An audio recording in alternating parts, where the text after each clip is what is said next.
시간은 요한보다 큰 자가 없도다라는 제목으로 같이 하나님 말씀을 나누겠습니다. 엘리야 선지자, 정말 위대한 분이시죠. 성경을 보면 수많은 선지자들이 있는데 그 선지자의 대표격이 바로 이 엘리야 선지자이십니다. 더 이상 설명할 필요가 없는 정말 그런 대단한 분이죠. 성경을 보면 이 엘리야 선지자가 죄송합니다. 제가 엘리사라고 했죠. 엘리야 선지자입니다. 이 엘리야 선지자가 이스라엘의 왕비 이세벨의 핍박을 피해서 광야로 도망을 가게 됩니다. 광야가 어떤 곳입니까? 먹을 물도 없고 빵도 없고 과일도 없고, 우리나라는 산으로 올라가면 촉은 목피라도 먹을 수 있지 않습니까? 산속을 뒤지면 송이버섯도 있고 산삼도 있고 능이버섯도 있고, 우리나라처럼 이렇게 나무를 많이 먹는 민족이 없죠. 이건 축복입니다. 근데 이스라엘 광야를 가보면요, 정말 아무것도 없습니다. 아무것도 없는 광야로 도망을 가서, 그리고 뜨거운 햇빛이 쫙 내리쬐는데 이 엘리야 선지자가 너무 힘든 거예요. 성경을 보면 로뎀나무 아래 앉아서 이렇게 햇빛을 피하고 있었는데, 로뎀나무라는 것이 우리나라 나무들처럼 높이 솟아서 막 가지를 뻗어서 그늘을 만들어주는 그런 나무가 아닙니다. 관목입니다. 작은 나무예요. 그러니까 그늘도 거의 없어요. 사람 허리밖에 오지 않으니까요. 그러니까 그 로뎀나무 아래 쭈그려 앉아가지고 무슨 햇빛을 피할 수가 있겠습니까? 그 뜨거운 광야의 햇빛을 탁 내리쬐고 받으면서 하나님 앞에 뭐라고 하냐면, 하나님 제 생명을 걷어가 주십시오. 우리가 알던 그런 엘리야 선지자의 모습이 아니죠. 아유, 하나님 이런 고난 별거 아니네요. 아무것도 아닙니다. 이럴 줄 알았는데, 아유, 하나님 그냥 저 여기서 그냥 죽게 해주세요. 나 여기서 그냥 죽었으면 좋겠습니다. 그렇게 얘기를 해요.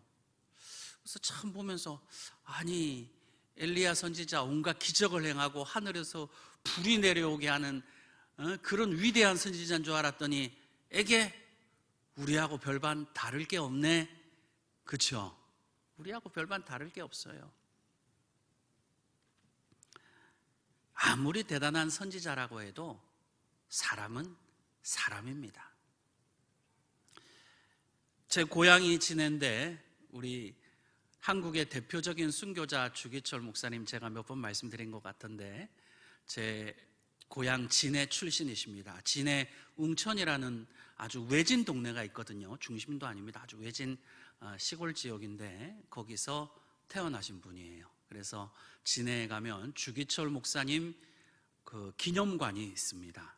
우리 한국교회가 우리 주기철 목사님 정말 한국을 대표하는 위대한 순교자잖아요. 손양훈 목사님과 함께.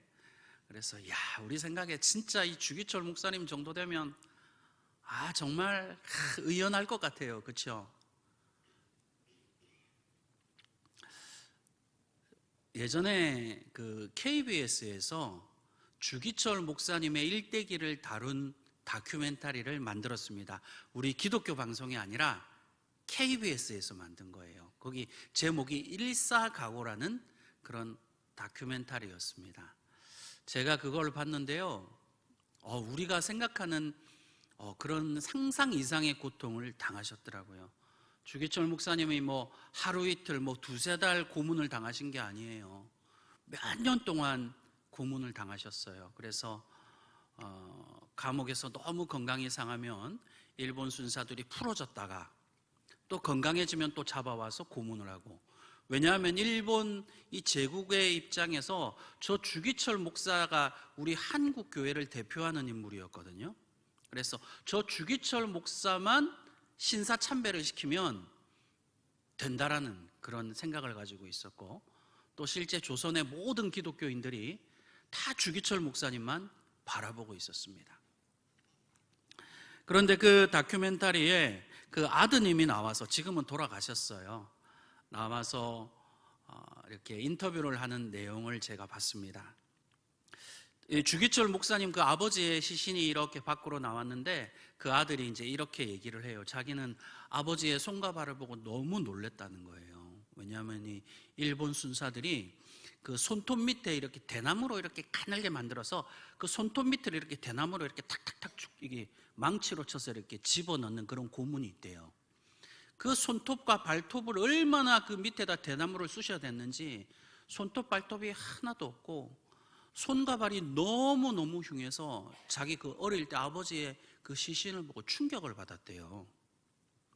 그래가지고 그분이 아직도 자거나 꿈에서 아버지의 손발이 보인다고 그렇게 말씀을 하시더라고요. 그리고 그 아버지가 그 주기철 목사님께서 말씀하시기를 제일 고통스러운 고문이 뭐였냐면 그 쇠꼬챙이를 가지고 요도를 그렇게 쑤시는 그런 고문이 있대요. 그런데 너무너무 끔찍하고 너무너무 고통스러웠다. 이제 아버지가 그런 말씀을 하셨다. 이제 그런 얘기를 하시더라고요.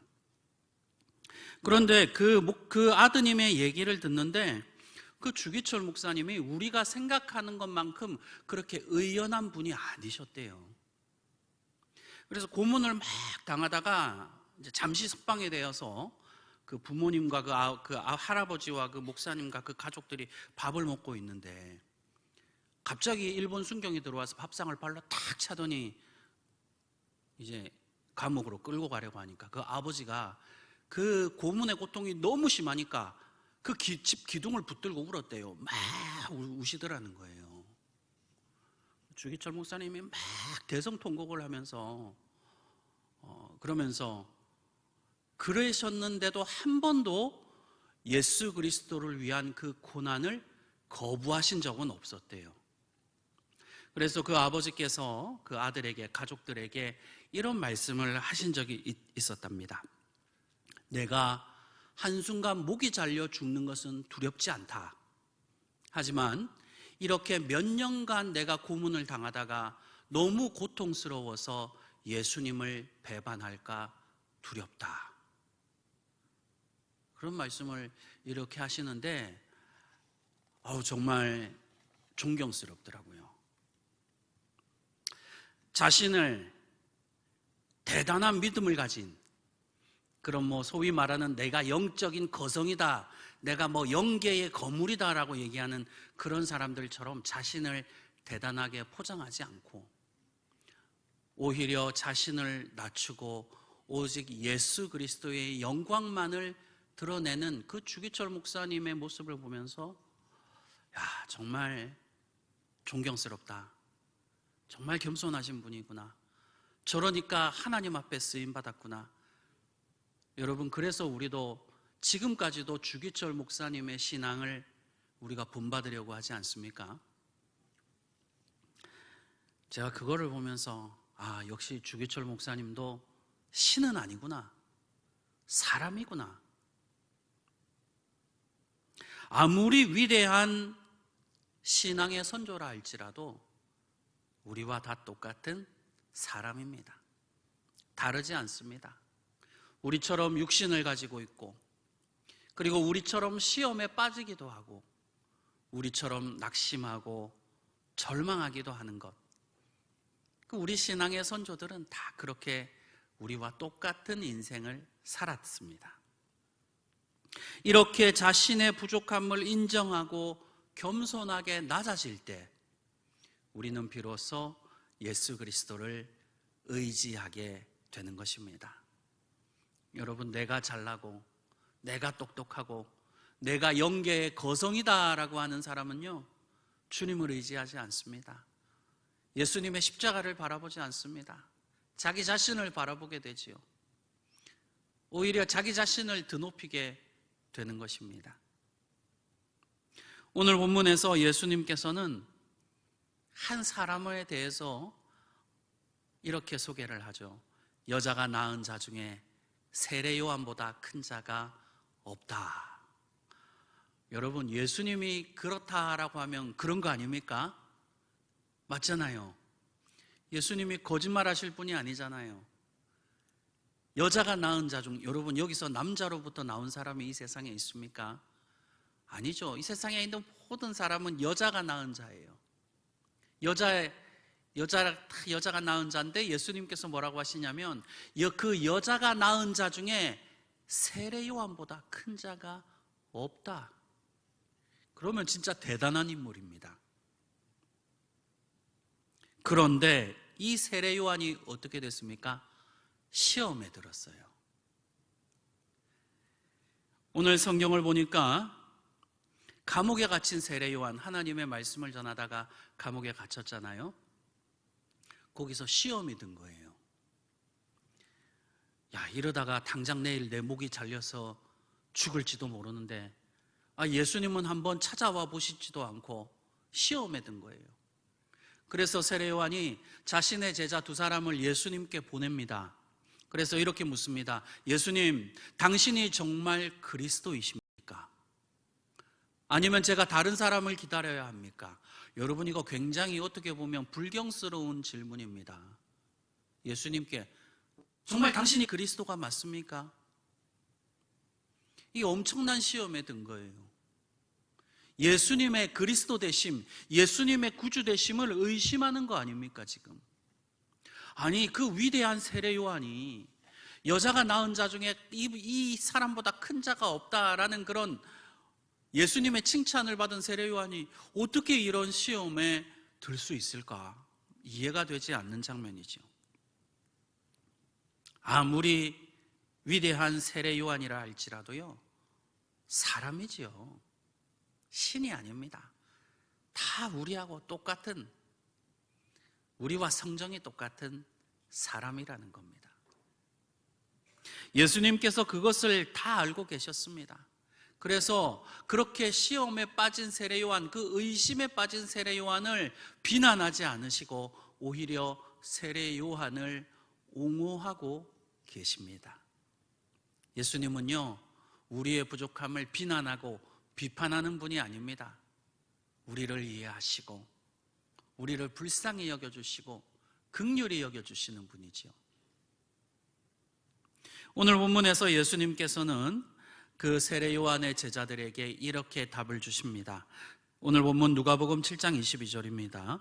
예수께서 대답하여 이르시되 너희가 가서 보고 들은 것을 요한에게 알리되 맹인이 보며 못 걷는 사람이 걸으며 나병 환자가 깨끗함을 받으며 귀먹은 사람이 들으며 죽은 자가 살아나며 가난한 자에게 복음이 전파된다 하라. 그 시험과 의심에 빠진 세례 요한에게 무엇라고 답을 주고 계십니까?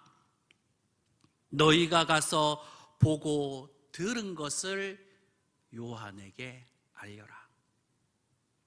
제자들이 지금 누구를 보고 있습니까? 예수님을 보고 있죠. 제자들이 지금 누구의 음성을 듣고 있습니까? 예수님의 음성을 듣고 있습니다. 여러분, 우리도 믿음 생활하다 보면 시험에 들 때가 있죠. 낙심할 때가 있습니다. 절망에 들 때가 있습니다. 의심에 빠질 때가 있죠. 사람이 왜 그런 일이 없겠습니까? 세례 요한도 그런 일을 겪었는데요.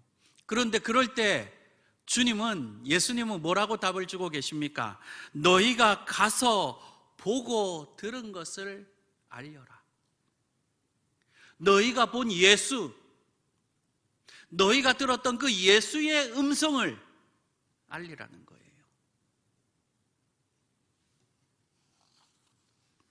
여러분, 시험에 빠진 자를 건져내는 가장 좋은 방법이 무엇입니까? 예수님께 집중하게 만드는 것입니다. 마태복음 14장을 보면 제자들이 배를 타고 갈릴리 호수를 건너가고 있었습니다.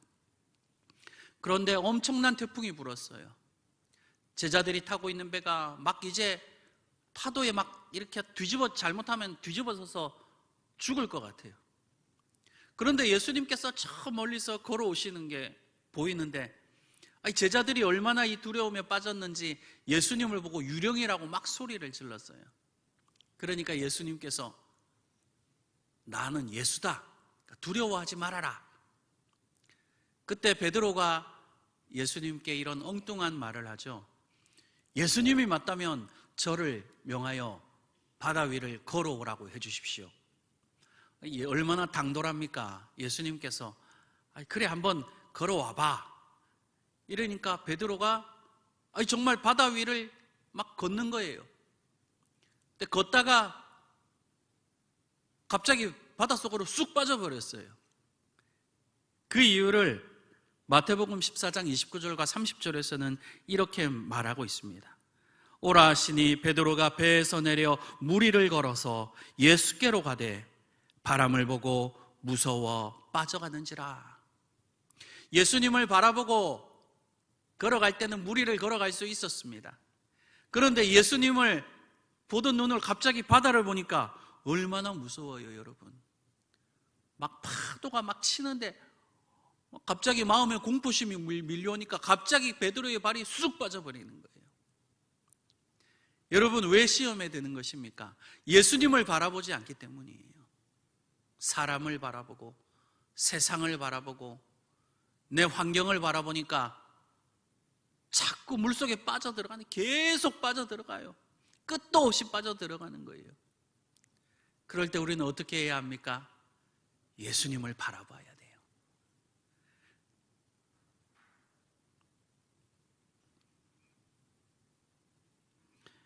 우리는 예수님을 바라보고 예수님을 구하고 예수님을 사랑해야지, 자꾸 자기 환경을 바라보고 사람을 바라보면 여러분, 목사도 시험 듭니다.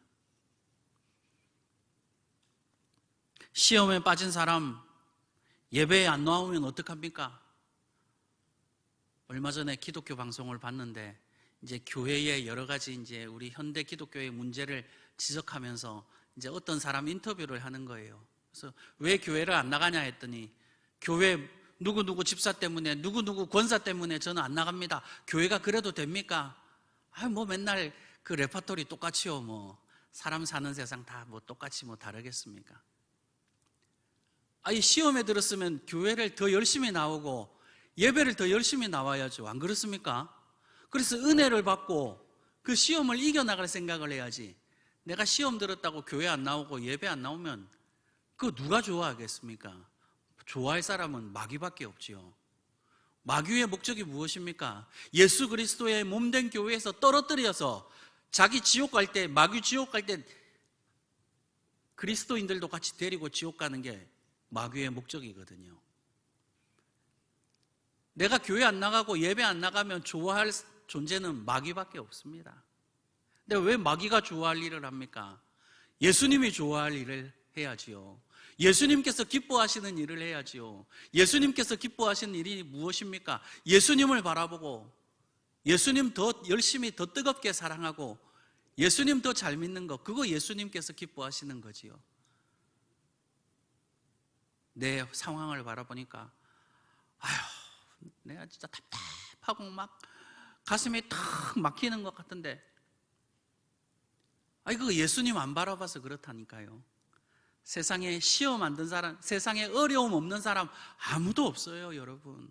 나만 어려움 당한 것 같고, 나만 슬픈 일 있는 것 같고, 나만 괴로운 것 같고, 나만 병든 일 있는 것 같잖아요. 그렇잖아요. 근데요, 신방 가봐서 얘기 들어보면요, 다 똑같아요. 사는 거 다 똑같아요. 다 누구나 다 병 한 가지씩 다 가지고 있고, 누구나 다 한 가지씩 다 아픔 가지고 있고, 누구나 한 가지씩 다 고통을 가지고 있어요. 나만 특별한 게 아니라는 겁니다.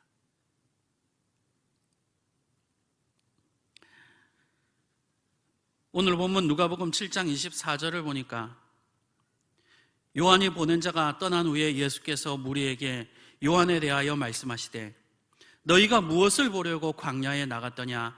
바람에 흔들리는 갈대냐?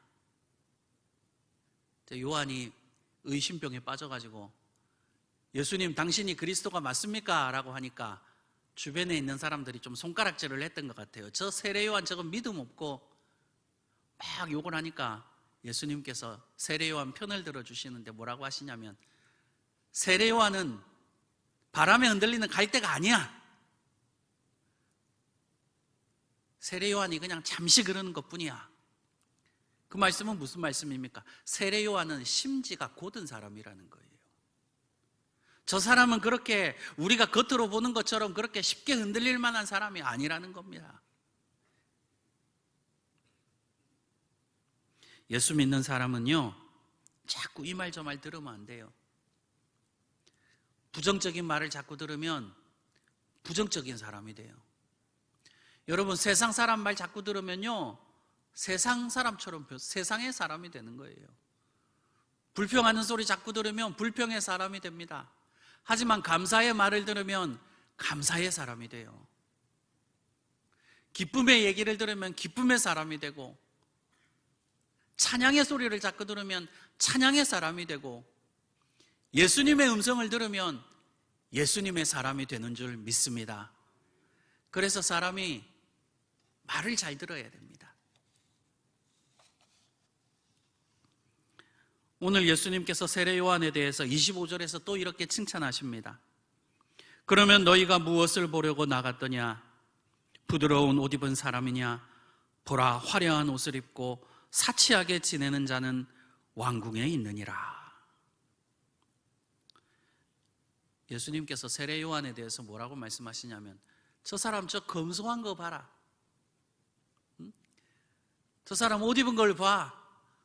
왕궁에서 사는 사람들처럼 비단으로 만든 옷을 입는 그런 사람이 아니야. 세례 요한이 성경을 보니까 어떤 옷을 입고 다녔냐면 낙타 털옷을 입었다라고 했습니다. 그러니까 그냥 원시인 생각하면 되는 거예요. 낙타 그냥 가죽 그냥 쭉 찢어가지고 그냥 대충 얼기설기 해가지고 허리에는 이 가죽끈으로 그냥 대충 묶고 그냥 원시인처럼 그렇게 사는 거예요. 그리고 성경에서 이 세례 요한은 먹었던 음식이 메뚜기와 석청이라고 하셨습니다. 이 메뚜기가 뭐냐면 우리가 알고 있는 그런 메뚜기가 아닙니다. 왜냐하면 세례 요한은 광야에서 살았는데 광야에는 여러분 메뚜기가 살 수 있는 그런 조건이 아니에요. 거기는 풀도 없고 나무도 없어요. 그런데 어떻게 메뚜기를 잡아먹습니까? 이 메뚜기는 뭐냐면 이스라엘 사람들은 이 주엽 열매를 메뚜기 열매라고 불렀습니다. 그래서 이 세례 요한이 주엽 열매를 먹고 살았다 이런 뜻이에요. 그런데 주엽 열매는 성경을 보면 누구의 먹이였습니까? 돼지를 칠 때 돼지 사료로 쓰는 음식이었거든요. 제가 이번에 성지순례를 갔는데 주엽 열매가 있더라고요. 길거리에서 팔더라고요. 보니까 길거리가 아니라 그 무슨 이렇게 막 선물을 파는 그런 데가 있었어요. 그래서 주엽 열매가 있길래 제가 이거 하나 먹어봐도 되냐고. 그러니까 먹어보라고 그러더라고요. 제가 뭐 터키 말을 내가 뭐 영어나 터키 말로 한 게 아니라 우리나라 말로 했는데 알아듣더라고요. 참 희한하대요. 내가 이거 먹어봐도 되냐 이러니까 괜찮다고 고개를 끄덕이던데. 그래서 제가 주엽 열매를 이렇게 먹으려고 보니까 내가 이거 씨앗을 먹는 거냐고, 우리나라 말로 이거 씨앗을 먹는 거냐니까 그 사람이 아니라고. 나는 이 씨앗을 먹는 줄 알았거든요. 그 껍질 있잖아요. 껍질이 두껍더라고요. 그거 이렇게 시커멓게 돼 있는데 그거를 먹는 거라고 해서 입에 딱 넣었는데 딱딱해요. 딱 넣었는데 구린내가 얼마나 심한지 도저히 못 먹겠더라고요. 그래서 그냥 먹지를 못했는데 아마 그래서 이건 제 추측인데 그래서 아마 돼지 사료로 쓰지 않았나. 그런데 지금은 건강 음식으로 그렇게 곽강을 받고 있다고 합니다. 그러니까 이 세례 요한은 이 돼지가 먹는 주엽 열매, 그 구린내, 여러분 못 먹어요. 우리나라 사람은 먹을 수가 없어요. 그 냄새가 얼마나 지독한지. 또 아기 똥내 같은 냄새가 나요. 도저히 먹을 수가 없어요. 그런데 세례 요한이 그런 거를 먹고 살았다라는 거예요. 그러니까 이거 진짜 좀 너무 궁상맞다. 뭐 꼭 그렇게까지 할 필요가 있나 싶잖아요. 물론 그렇다고 해서 뭐 우리도 세례 요한처럼 광야로 들어가서 주엽 열매나 먹고 원시인처럼 뭐 그런 낙타 트로스나 입고 살자 뭐 그런 의미는 절대 아닙니다. 예수님도 그렇게 사시진 않으셨어요. 오해하지 마십시오. 사실 세례 요한은 선지자였습니다. 그리고 아주 특별한 사명을 받은 사람이었어요. 그 사명은 그리스도의 길을 예비하라는 사명이었습니다. 이스라엘 전국에서 수많은 사람들이 세례 요한에게 와서 그의 말씀을 듣고 세례를 받았어요. 그런데 여러분 생각해 보세요. 세례 요한이 손에는 다이아몬드 반지를 끼고 그리고 비단 옷을 쫙 그냥 치감으면서 아주 멋진 백마를 타고 탁 와가지고 말씀을 전하면 여러분 사람들이 그 말에 공감을 하겠습니까? 은혜를 받겠어요?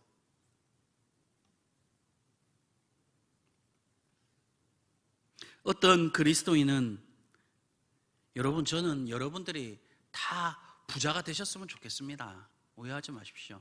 저는 여러분의 자녀들도 하나님께 복을 받아서 차고 흔들어 넘치는 풍성한 삶을 사셨으면 좋겠어요. 제가 그 어떤 물질의 어떤 그 은혜를 제가 부정하는 것은 결코 아닙니다. 하지만 그렇다고 하더라도 그렇지 못하는 삶을 산다 할지라도 우리는 기죽을 필요가 없습니다. 다이아몬드 반지 없다고 여러분 기죽지 마십시오. 다이아몬드 제가 볼 때 있으나 없으나 불편한 거 하나도 없더라고요. 그렇죠? 하나도 불편한 거 없어요.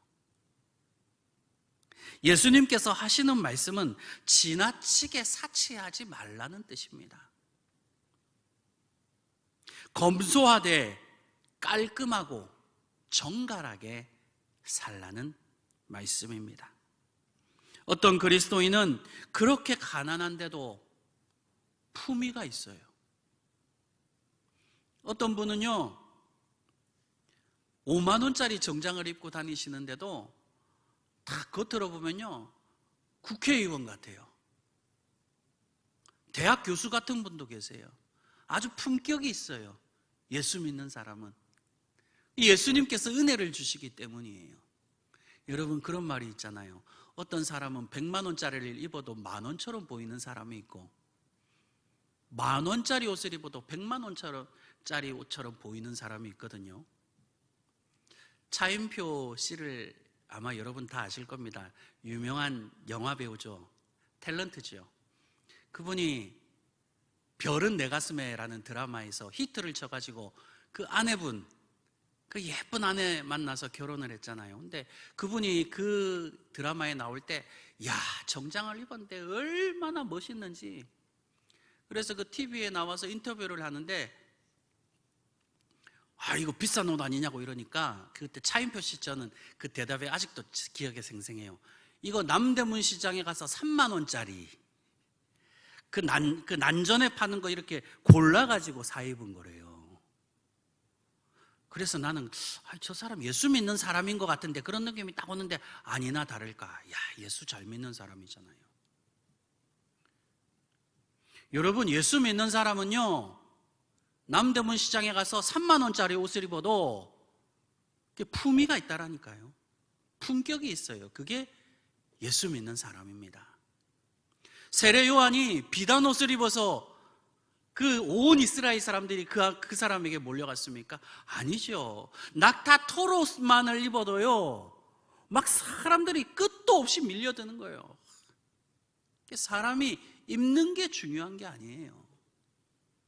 내 안에 예수가 있느냐, 그게 더 중요한 거예요. 내 안에 예수님이 계시면요 아니 만 원짜리 티셔츠를 입어도요 아니 차인표 씨처럼 보인다니까요. 진짜예요, 진짜. 부자가 나쁘다는 것이 아닙니다. 오해하지 마세요. 아니 부자로 살면 좋지요. 근데 부자로 못 살아도 딱히 상관이 없다라는 거예요. 왜요? 아니 내 안에 예수님이 계신데 아니 그게 뭔 상관이에요. 그래서 예수 믿는 사람은 부자도 아멘이고 가난해도 아멘이고 다 감사의 조건이 되는 겁니다. 아브라함도 큰 부자였고 요셉도 큰 부자였습니다. 세례 요한은 가난했고요. 그러니까 그런 게 중요한 게 아니라는 겁니다. 여러분, 부자라고 다 사치하게 사는 것도 아니지요. 미국에서 두 번째로 돈이 많은 사람이 워렌 버핏이라는 사람인데 저는 깜짝 놀랐어요. 이분이 차를 타고 다니는데 캐딜락이라고 우리나라 돈으로 5천만 원밖에 안 하는 차를 타고 다니신대요. 그래서 아침 식사는 또 어떻게 하느냐고 제가 보니까, 기사를 보니까 아침에 출근을 하면서 맥도날드 아시죠, 여러분? 맥도날드에서 햄버거하고 콜라 그 세트를 사가지고 아침 식사를 해결한다라는 거예요. 여러분 보고 아침에 맥도날드 가서 햄버거 먹고 출근하라고 하면 여러분 욕 나오지 않겠어요? 부자라고 해서 사치하는 것도 아니고, 예수만 잘 믿으면 부자든 가난하든 상관이 없는 줄로 믿습니다. 교회에는 부자도 있지만 가난한 분들도 계십니다. 그렇죠? 어려운 분들도 있어요. 그런데 예배 드릴 때는, 교회에 나와서 예배 드릴 때는 그런 분들을 조금 배려해서 너무 지나치게 비싼 옷은 입고 오시지 않는 것이 좋을 것 같습니다. 이것은 제 개인적인 생각입니다. 예배 오실 때 너무 지나치게 비싼 다이아몬드 반지는 좀 살짝 화장대 앞에 내려놓고 오시는 게 좋을 것 같아요. 왜요? 좀 배려가 있어야 되거든요. 우리 아들 명문대에 합격했다고 교회에서 너무 자랑하면 안 됩니다. 왜요? 성도들 가정 가운데 자식이 대학에 떨어진 자식도 있을 거 아닙니까? 그거를 좀 배려를 해야죠. 우리 아들 좋은 대학 붙었다고, 하버드 대학 붙었다고 그러는 것은 배려가 없는 행동입니다. 돈 많다고 교회에서 너무 자랑하면 안 되지요. 왜냐하면 힘들고 어렵게 사는 성도들도 계시기 때문입니다. 교회는 배려가 있어야 합니다. 그래서 성경에서는 자기를 자랑하지 말고 그리스도를 자랑하라고 하셨습니다. 말씀을 정리하고 마치겠습니다. 세례 요한 같은 위대한 믿음의 조상들도 시험에 빠집니다. 하지만 흔들리지 않는 믿음을 가지고 계셨어요. 시험에 빠지되 흔들리지는 않았습니다. 그리스도인은 검소하게 살아야 합니다. 세상 보배로 치장하는 자가 아니라 예수 그리스도라는 하늘의 보배로 여러분의 삶을 치장하시는 성도들이 되시기를 주님의 이름으로 간절히 축원합니다. 기도하겠습니다.